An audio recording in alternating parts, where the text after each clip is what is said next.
Whether it's youngsters chasing another opportunity, veterans chasing a premiership, or it's clubs that are wanting to get key assets for some of their better players, player movement in modern times has never been as frequent and so hotly talked about than now, and I love it. Silly season is exactly that. It's silly, but it's also a lot of fun as well. So I thought I would take a look at one player from each club that I can realistically see playing for a different team in 2024, whether that's being the club trading them out, them requesting a trade, or a free agent looking for another opportunity. This is Does Talks Footy. Make sure you like the video if you like the video. Click that subscribe button to join the family, and let's get into it.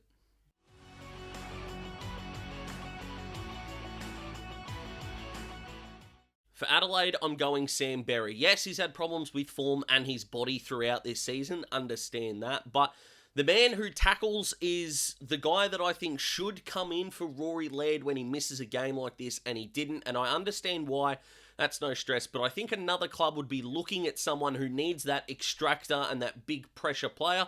Think like a Matt Rowell at the Gold Coast, or what Tom Mitchell is bringing to Collingwood at the moment. Now, of course, Mitchell's body is currently being managed a little bit, but pre-buy Tom Mitchell, that's what Sam Berry's role could be with more pressure than Tom Mitchell already applies. I think another club would find that interesting. Adelaide's midfield with Laird in there doesn't really need Sam Berry in it at the moment. Harry Schonberg got thrown into the midfield a lot in the last quarter against the D's to help that fight back. Luke Pedlar is playing some forward midfield time, and we've seen the amount of X factor that Rankin and Rochelle can provide around Laird and Dawson as well. And right now, Sam Berry is the odd one out. I know Matt Crouch might be the guy that you might comment below and go, he's probably more likely because he might have more currency, etc., etc. But as a young guy who might be chasing another opportunity, I reckon Sam Berry is the way to go. And I think the Crows try to trade up in this draft and take one of the better midfielders in the competition. I reckon they're the Smokies for Colby McKercher just quietly, and Sam Berry might be a victim of that. For Brisbane, I'm going Devon Robertson. Now, this one was actually kind of difficult because this would have been almost a 99% lock if West Coast could give up the assets for the WA born and bred midfielder. But now that Will Ashcroft has unfortunately done his ACL, and I wish Will all the best and can't wait to see him back in action ASAP, Brisbane might need Dev Rob a whole lot more next year, especially if they don't win the flag this year, because that premiership window, although they are, I should say, a young team that is still at the top and just needs to go to that next level, it's not like they're going to have a bunch of 30-year-olds and they're going to need to rebuild, and they need that young midfielder back in to reinforce what they've got. Dev Rob right now is a depth piece. Whether Hugh McCluggage becomes more of a full-time midfielder for the rest of the year next year, and a guy like Jackson Pryor might play some more wing time. Do they put Kitty Coleman on the wing and bring Daniel Rich back? It's going to be interesting to see what Brisbane do, but I think West Coast can go to Dev Rob and say, it's you, it's Ruben Jinby, and in a new age where I don't know if Shuey Yo and these guys are going to be around, when you've got Tim Kelly, you've got Devon Robertson, you've got Jinby, you've got Elijah Hewitt who's shown some signs. That is a new age West Coast midfield that would get fans excited. Not that West Coast fans need an excuse to go and watch their team. Their crowd figures this year have been unbelievable. But Dev Rob to West Coast would be a match made in heaven. But they wouldn't be the only suitor as well. Dev Rob has showed at times to be really mature. His ball use could use some improvement. But are we really crucifying young players for what they can't do? What he can do leads him to be a best 18 player for most AFL clubs, and his ceiling is yet to be reached, and I'm looking forward to seeing what he does, whether that is in a Brisbane jumper or another jumper, but I'm still gambling on the fact it won't be at Brisbane next year. For Carlton, I'm going Zach Fisher. I know Paddy Dow is the easy answer here. I'm still not sure what club is going to look at his VFL form and say he's automatically a lock for our best 18 team. I don't think a top 8 team is going to do that. I really don't. So, am I going to sit here and make every player potentially go, North or West Coast could use them? And I don't think North could use him at all. They've already got too many midfielders, and I don't want this video to become, this player belongs at West Coast. That's not what I want at all. Until I remember that Zach Fisher to West Coast rumours started in about April, and other clubs are starting to inquire about him as well, if you believe the grapevine. Now, he is still contracted, Zach Fisher, I understand that, but if you're new here, AFL contracts aren't worth the toilet paper you use in the morning or afternoon or evening, I don't judge. And player movement is easier than ever. But I suspect that Fisher, who belongs on a wing or as an outside mid, would thrive at another club. Carlton's midfield is relying on its contested possession and its ability to break away from stoppage, and considering they've got Sam Walsh that already does that, and they've already got Blake Acres and the likes of Ollie Hollands and such for their wing, again, Zach Fisher is a bit of the odd man out, but at another club, I think he could thrive. I love Zach Fisher as a player. Wouldn't work at the Hawks, who, of course, if you're new here, is who I barrack for, and that's not the point here, but Zach Fisher at another club, I can see happening very easily. And for the Pies, another guy who could use a fresh start, and that's Finlay Macrae. Now, a lot like Richmond during their premiership run, there are just guys that are too good for VFL football that can't quite crack into the best team in the competition that can play for many others. And Finlay Macrae, for mine, is that man. Another guy I'm a big fan of, Macrae can't really knuckle down in the AFL what his best position is, whether that's as a mid, where he's thrived in the VFL. He's played a bit on the wing as well, and I've even seen him at VFL level play a little bit of halfback. If a club does want to pick up Macrae, they would have to knuckle down his role and sell that role to him, because if you are going to leave a premiership contender and go to a side who, unless he is going to Port Adelaide, Melbourne or Brisbane, will not really be a contending team, you need to be promising a best 22 spot and a best 22 role to get them over the line, because if you are going to leave success for personal gain, it kind of needs to be promised personal gain, I think. I think he can bring a lot. I don't think he's a number one midfielder, maybe not even a number two midfielder at his peak, but he would be a really nice piece for plenty of clubs, and I'm not saying they need to throw buckets of money at him, but he's a guy I can see the Pies looking at and going, you're not in the 28 that we're seemingly choosing every week, and if you want to explore other opportunities, we thank you so much for everything you've brought to the club so far, and we wish you all the best. And I think Macrae fits that mould. For the Bombers, I'm going controversial here, Massimo D'Ambrosio. Now that Mason Redmond has signed his 5-year deal, and thank goodness, because number one, who doesn't love the Red Dog? Seriously. And number two, this whole going home to Adelaide thing was really getting on my nerves, and I know it was getting on Essendon fans' nerves as well. I'm not a Bombers fan, but where he grew up was closer to where Essendon trained than where Adelaide trained. Like, it's right on the border. It's so stupid. Anyway, back to Massimo. He's the kind of guy that other clubs would look at for a burst of speed. He's got that youngster charm, I guess. He's still got a bit of naivete about him. He's still really young, don't get me wrong. But this is probably the first one of this list where I think Essendon would put up a fight to keep him. So I hope that Essendon fans are watching this thinking, oh, he just wants to get Massimo out of Essendon. That's not the case here. But with what Essendon are building, and clearly they're going down the tall-ish defence path, and I don't think Nick Hine carries any kind of currency at all. I think Massimo could. And what they do in that position with the likes of Ridley, Laverde, and all these guys is start slowly out of their defense and use the ball by foot. They're not seemingly a metres gained out of their back half. And I think Massimo's the guy that might suffer from the squeeze. And if you don't reckon there are other clubs that would line up to get a chance at Massimo, I think you're kidding yourself. I know it's controversial. Essendon fans might not agree, but that is the man that I'm going for here at the Bombers, who I reckon might be in a different jersey next year.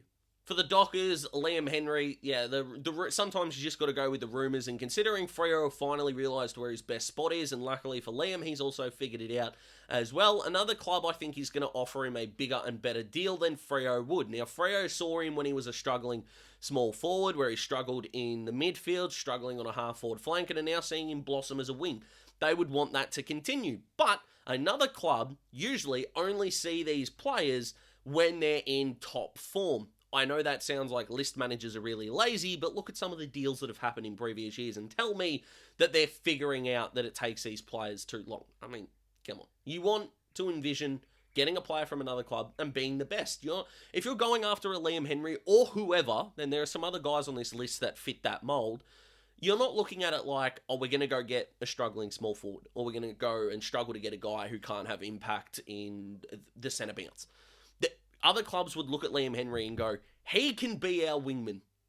He will be a magnet, he will be on the wing for the rest of his career, and we'll offer him this much. And I think that's going to be more than what Freo can give him. I think it'll be more years. than what Freo can give, and I love his potential, not as much as Ryan Daniels. For anyone that listens to the Hardball Gets podcast, which I highly recommend you do, hosted by Xavier Ellis, Ryan Daniels, and Nick Wren, with guys like Jackson Barrett, who come in as well, do a really, really good job. There's other people on there that I've forgotten, but I want to keep this video moving. Big fans of Liam Henry over there.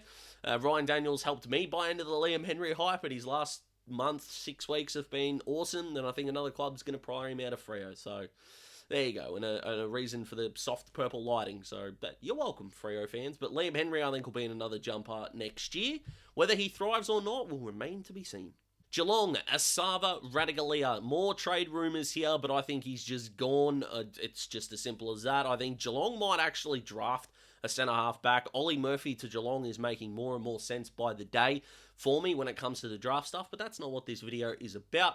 Asava has the potential to be a number 2 key defender. He is not a number 1 key defender, and I don't think ever will be.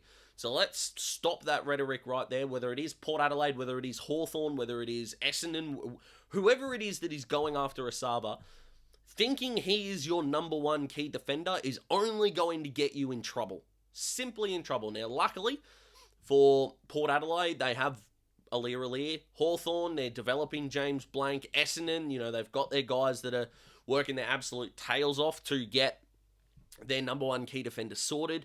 So Asava is a number 2, beautiful, don't mind it at all. He's going to get more opportunities in another club. And again, a successful club like Geelong, they've got their core of 25, 26. Asava's probably their 8th best defender, and considering you can only play 6 and potentially 1 on the bench per game, he's the one that misses out. So he'll get further opportunity, and I'm looking forward to seeing where his career goes. Gold Coast, I'm going for Braden Fiorini. I think he's just going to be the next salary dump player. Reports emerged earlier in the year that he's on about 550 to 600 grand a year. And I know these reports aren't exactly the most authentic, but considering the Jack Bowes report was spot on in that salary dump trade with Geelong for Bowes and pick 7 in exchange for like a future 3rd, which they'll use for draft points on either Jed Walter, Ethan Reid, or Jake Rogers, I think Fiorini's just going to be the next guy that he's bought, along with Gold Coast's first-round pick this year, for draft points later on that they can help, of course, pay for the 3 academy kids I just spoke about, and that'll be about it. Now, if it is a club like, say, Hawthorn, who aren't really at the top of the ladder, don't need Fiorini and probably wouldn't play him. Now, that's pretty unfair to say, but considering the midfield depth that the Hawks are building, that would be, pretty unfair to take a bloke. Fiorini's not a wingman. He's not a half-forward. He's not a half-back. He is a midfielder and needs to play that way. But in this case, the pick is more important than the player. Now, is that a little bit of a shitty thing for me to say? Internally, I feel like it is, but for the authenticity of this video and the integrity of what I'm trying to do on this channel, I've just got to call it as I see it. But I don't see a way in which Braden Fiorini is in a Gold Coast jumper next year. I also don't see a way that Gold Coast have got that pick, because it is going to be absorbed when someone bids on Jed Walter, which will probably be north at pick 2. GWS going Harry Himmelberg, the easiest one. I think he's going to be a Tiger next year. I know Hawthorn, Collingwood and the like are really into him. I understand why. For the role that he can play, former assistant coaches keep saying he's a great centre-half back, even though he's played centre-half back for a lot of games throughout his career. He's still averaging over a goal a game, which, is extraordinary. It reminds me, in a much lesser way, but Steven Silvani, fullback of the team of the century, kicked over 200 goals in his career, which is just fucking bonkers. I don't know why I swore that, but it's crazy. It's my favourite stat, I reckon, in footy, which changes daily. But anyway, back to Harry Himmelberg. I just don't see him at the Giants. I think he's going to get a 5 or 6 year deal. Someone's going to pay him north of 800k. Whether he's worth that or not is a discussion for another day. But if a club is happy to pay it, of course he's worth that. That's how finance works mostly, and that's pretty much how Bitcoin and cryptocurrency works. If someone is willing to pay that amount of money, that is what it is worth. So to Harry and to all the players who fans accuse of just taking the money, mate, if you're going to pay me $4 million over 5 years, I'm not begrudging anyone that takes that deal. I'm taking that deal. You're taking that deal mostly. Most of you would do that. So why do we give Harry or whoever it is shit for doing it? I mean, come on. Let's be realistic. But Double H won't be a Giant next year. Hawthorn, Denver Granger Barris, pick 6 in the 2020 draft. His matchup on Logan McDonald in the waffle in his draft year told the world he was going to be a key defender. And 3 years later, the young key defender at Hawthorn is a bloke that was taken in the mid-season draft 2 years after Denver was drafted. That's not great signs. Denver was thrown as a forward in the VFL a few weeks ago, kicked 4 in his first game, played that sort of natural forwards game. Came in for the game against GWS, I think it was. Got involved, kicked his first goal in AFL footy. Awesome. And then in the Richmond game, didn't touch the footy for 2.5 quarters. That's not great. Now, with my association with Talking Hawks, which if you're a Hawthorn fan watching this and you haven't seen any of Talking Hawks stuff, you can check out the podcast, the YouTube channel, social media. It's all over there. You get a bit more Daz. Whether that's your cup of tea or not is up to you, but go check them out. They're awesome, do great stuff. We sponsor Denver. I've met Denver probably more than any other current player, he and John Newcomb. So this does suck to think that he's probably not going to be a Hawk next year. But like I've said, the intellectual integrity of these videos is more important. WA boy, his trade currency is dropping a little bit as Hawthorn try to figure out where he's at. He's still contracted for next year. But if West Coast think that he and Rhett Bazzo might be the future along with Jeremy McGovern, I don't think the Hawks would begrudge that happening. And I don't think many other Hawthorn players are really on the trade table. I know Jimmy Warple hasn't re-signed yet, but I think that deal gets done. So a victim of circumstance and maybe a little bit of an identity crisis means Denver ends up here. But hey, if I had to put money on it, I don't think he's a Hawk next year. Melbourne, James Jordan.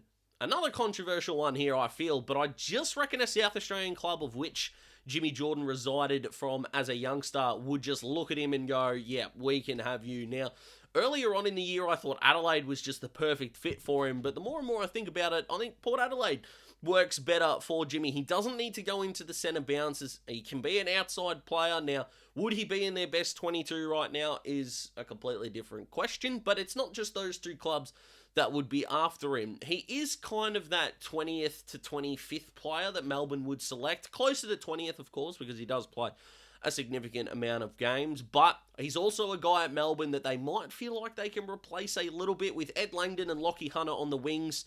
They have trialled him at half-back with reasonable success. But considering those 2 wing spots are locked in, I think if someone else can come to him and go, we know how good of a wingman you are, we want to get you there, get you into our system. I can see Melbourne being like, we'd really like to keep you, but we understand where you're coming from. So a bit left field this one, but Jimmy Jordan in another jumper, and I reckon he'd be a really good asset for another club. One of those underrated trade targets, I reckon. North Melbourne, Ben Mackay. I mean, what can I say that hasn't already been said? He's going. I just don't see a way in which he re-signs at North. Unless they're offering him $6 million for 6 years, and even then I don't even know if he'd take it, but he's not going to be at North. Where is he going to be? I mean, Geelong, Port Adelaide are up to, where he could end up. I don't even know what I'm saying. I think Geelong, Port, and Essendon are the 3 clubs that we should keep the closest eye on for Ben Mackay, especially if Asava leaves Geelong. I think Ben Mackay is a guy they would target. And would he work in their system? Well, nearly everyone else has a Geelong, so why not? So it'll be interesting to see where he ends up, but Ben Mackay's not a North player next year. Adelaide, Tom Cleary, still got 2 years to go on a contract, but for a club that is desperately crying out at times this year for a key defender, they're not playing him. Needs to be a reason for that. Now, yes, you could say there is a reason they're not playing him, so why would another club take a chance on him? I don't think you really know how trades work, because clubs that do look for players look for what they can do, not for what they can't do, and try to hope that what they can do will supersede what they can't do. Did that make sense? Excellent. But Tom Cleary, I think, is not going to cost clubs a whole lot that might need a depth piece down back. I think a club like Gold Coast, even though they've got Ballard and they've got Sam Collins, I think is an option down there, even though they've got like Casbolt who they can float down there, or even play maybe a Marby or trial him as a defender. But that Tom Cleary acquisition would still make sense to me.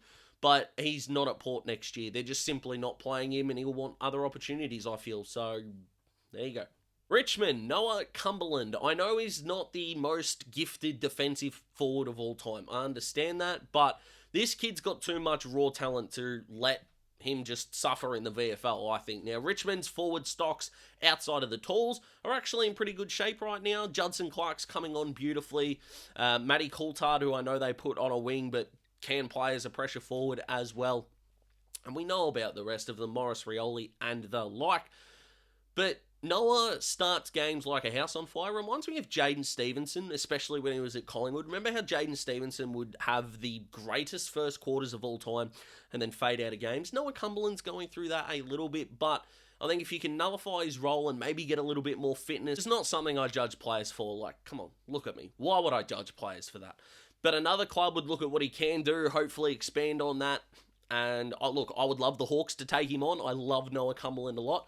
They wouldn't be the only club that are after him, but I feel like Richmond would be like, hey, if you can get more years or more cash and you want more opportunities, we'll see what we can get done. And Noah Cumberland seems like that kind of player.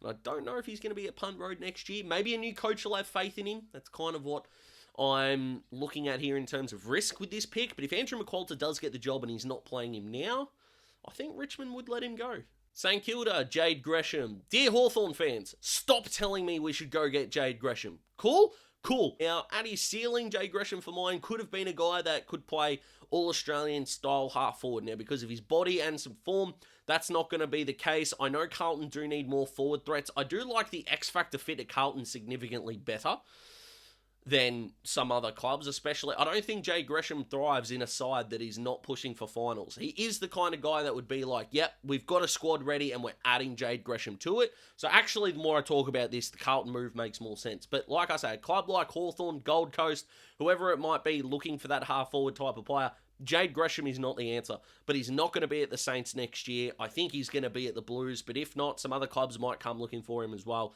But Jade Gresham's not a Saint next year. I'm reasonably confident. Sydney, Peter Adams. This is really interesting and weird for me because there are not a lot of trade news coming out of Sydney at all. Now, retirements, definitely. Buddy, of course, we don't know where Paddy McCartan's future is at, but retirees is not the point of this video. This is all about the guys who might be at a different club. Ruckman, every club needs one. Ironically, Port Adelaide could use him a little bit. Now, I'm not sure if he is going to be in the league for a whole lot longer. This isn't really going to be a 4 or 5 year deal, as we know. But could a club that might need some depth look at him? I'm not quite sure. Could Freo, if Sean Darcy leaves, go get a Peter Adams and see if he and Luke Jackson can rotate that forward ruck? Would be really interesting. Could Geelong potentially look at him if they don't land a Sean Darcy and see how he goes? I'm not too sure. I'm not that high on Peter Adams as an AFL player, but again, Sydney, the most difficult team here for me to choose. So, is it a bad pick? I don't know, but it's so weird to me that a grand finalist from last year is not active in the trade market as buyers or sellers. It's extraordinary. West Coast, the entire list. No, I'm just kidding. Tom Barrass is the man I'm going for. Again, the rumours are probably true. The guy who is linked to Sydney here in terms of buying probably tells us that Paddy McCartan might struggle to get back on the park at the time of recording. We're still not sure. But Tom Barrass, I don't think is going to be at West Coast next year. The way his agent was talking about how, the door's ajar and, might be open to it, yada, yada, yada. He's gone. At round 20 that we're coming into, yeah, he's carked it. He's gone. Tom Barrass is gone. He's probably going to be a swan. It'll be an almighty pickup. It'll be a great thing. Sydney will get much better defensively and good luck to him. But I don't have really anything else to say for this one. Tom Barrass, not an Eagle. Western Bulldogs, Buku Khamis. I love this guy. I love his athleticism and the way that he attacks the footy. The Bulldogs aren't using him. We know why. They've got an abundance of tall forwards. This is simply just a guy who wants another opportunity at another club, I think. And that's great. I don't know how many clubs would line up for him because, again, the asking price is a big factor in all these. I understand that. But is there a club that thinks they might be able to mould him into a third tall forward? I definitely think that is the way to go. And although Buku would be pretty loyal to the Bulldogs, I think a lot of players would be. At some point, you've got to weigh up opportunity. You only get one AFL career. And I think if other clubs are wanting to pry a forward out, it's either going to be Norton and see if you can pay top dollar and top draft capital to get Aaron Norton out of the Bulldogs, or if you're looking for maybe a cheaper pickup and a nice piece that you can add to your side, I think Buku is the man to go, who at this point could still be anything in my opinion. Don't think he's ever going to win a Coleman or anything like that, but could he be a very good forward piece in a very good side?